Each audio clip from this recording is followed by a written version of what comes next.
This is where the spiritual variant begins. This variant of the Camino de Santiago connects the Camino Portugues with the Translazio route, which is the origin of all paths.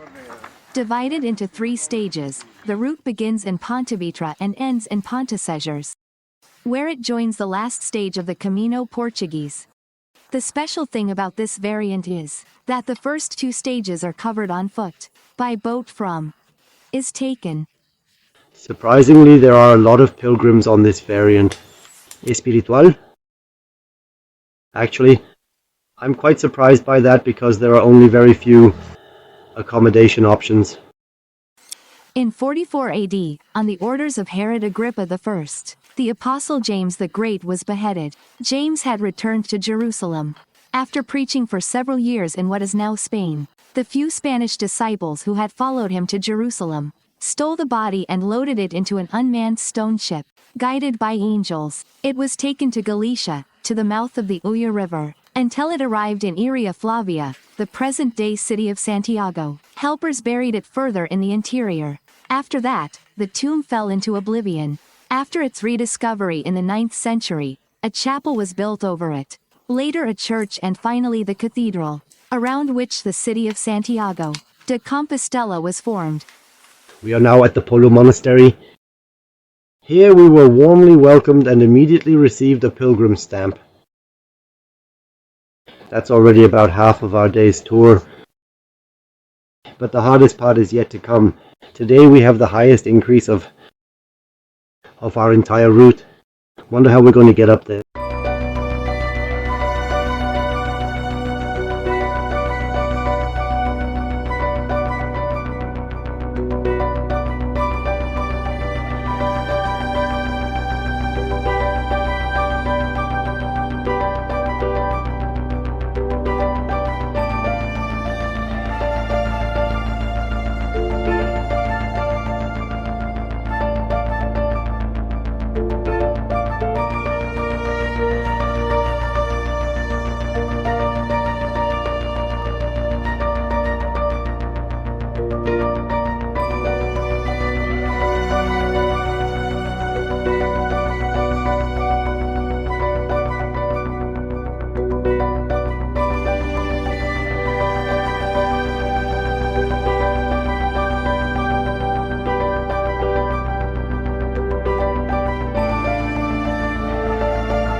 last night we spent in at Villa Laredo.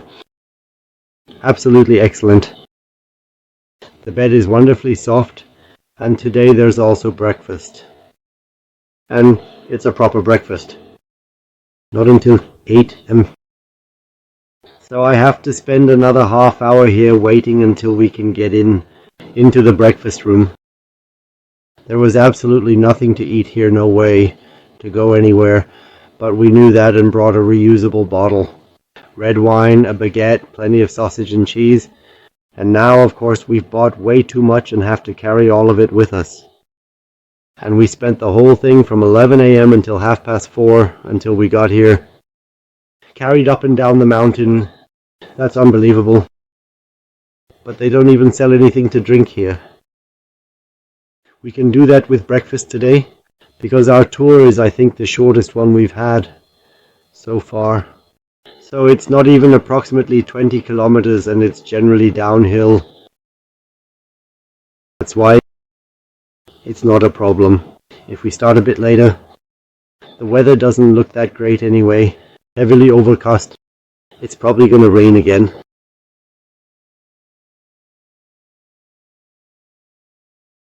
We had barely finished breakfast. It started pouring again.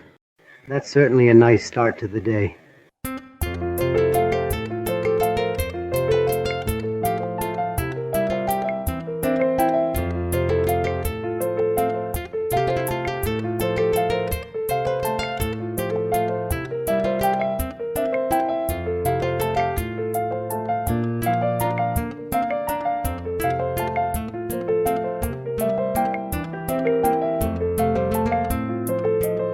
In the second stage of the route known as the spiritual variant, which goes from Armentera to Punta Arnelas, it is called the Stone and Water Route.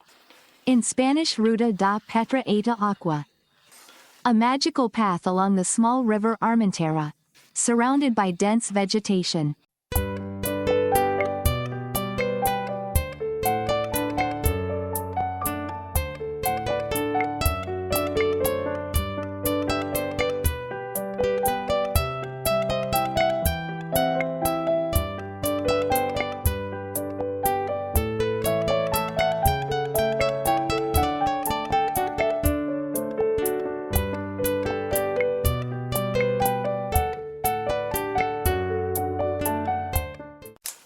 Although the characteristic part of the route are the mills that used to use the river water to grind corn, it is the stone and the water that give the route its name. Most of the mills have been carefully restored. There are over 40 of them.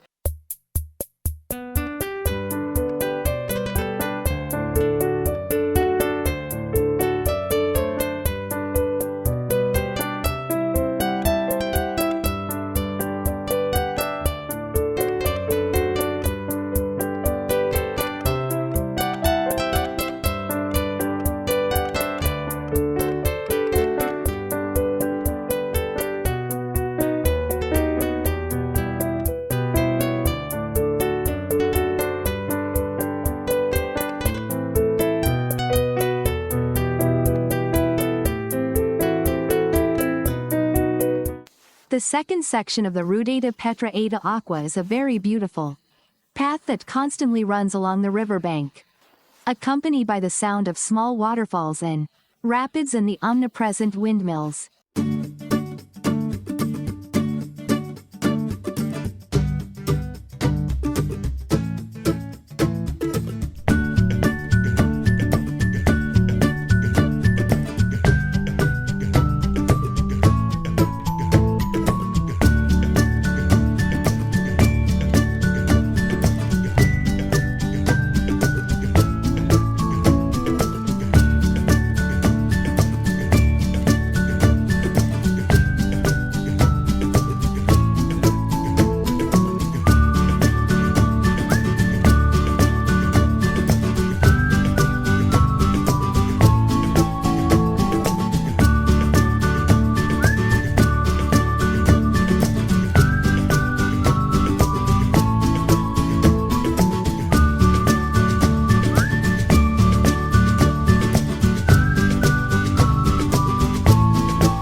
Last night we stayed at the lovely Mar de Rosa guest house in Villanova unde bei Arusa, and today we have to leave early because we're taking the boat to Pontevedra.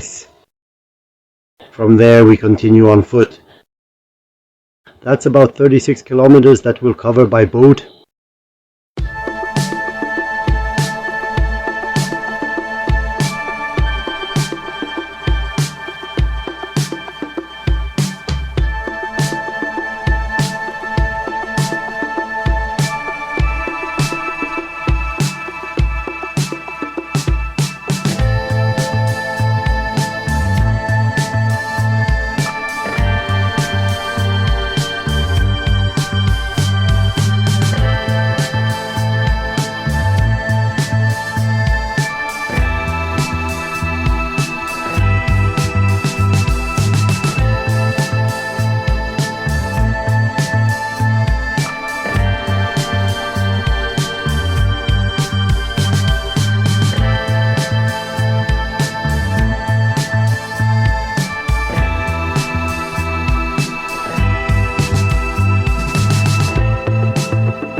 The last stage of the spiritual variant is the Traslasio route, which starts in the coastal town of Villanova de Arusa and follows the Uya River upstream to Pontevedra, the river port of the town of Padron. The Traslasio route is a wonderful sea river journey. The arrival of the Apostle James's body aims to recreate